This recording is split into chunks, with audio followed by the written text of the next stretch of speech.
Bonjour Marc Arnaud. Aujourd'hui, on va parler de charge statique dans l'unité d'électricité. Vous allez trouver deux documents dans Classroom. Le premier, c'est des questions de révision sur des notions utiles de la chimie qu'on avait vues. Et le deuxième, c'est le document que vous avez à l'écran, les charges statiques. Je vais cliquer sur le premier lien, ballon et chandail. Ça va ouvrir une simulation d'un ballon et d'un chandail. Puis, ce qu'on va regarder, c'est qu'est-ce qui se passe quand on frotte le ballon sur le chandail. Premièrement, on remarque qu'il y a des plus et il y a des moins sur le chandail, sur le ballon et à droite sur le mur, cette zone grise. Et le ballon, quand je le prends et je le frotte sur le chandail, comme ça, il y a des moins, donc des électrons qui vont sur le ballon et les plus restent en arrière parce que ça représente les protons et on avait vu en chimie, les protons ne bougent pas généralement. Ce sont les électrons qui vont bouger d'une substance vers une autre.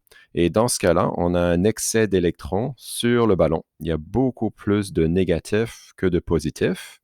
Et ces électrons sont venus du chandail. Donc, si je laisse le ballon aller, il est attiré vers le chandail, puis on va regarder ça un peu plus tard, pourquoi c'est comme ça. Globalement, tu peux voir qu'il y a beaucoup plus de négatifs sur le ballon, il y a beaucoup plus de positifs sur le chandail, puis des positifs et des négatifs, ben, ça s'attire. Donc voilà.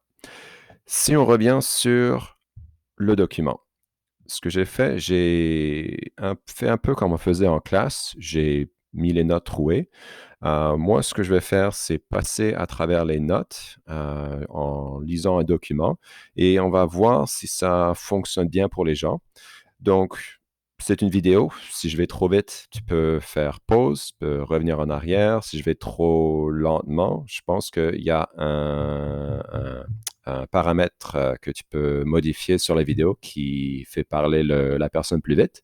Donc, comme ça, je peux ressembler au chipmunk si tu veux faire une joke. En tout cas, on va commencer avec comment coller un ballon au mur.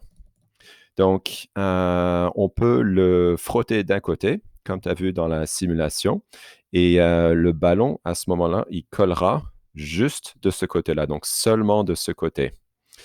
Lorsqu'on frotte deux matériaux différents, des électrons peuvent être transférés d'un matériel à l'autre. Donc, on appelle ça chargement par frottement.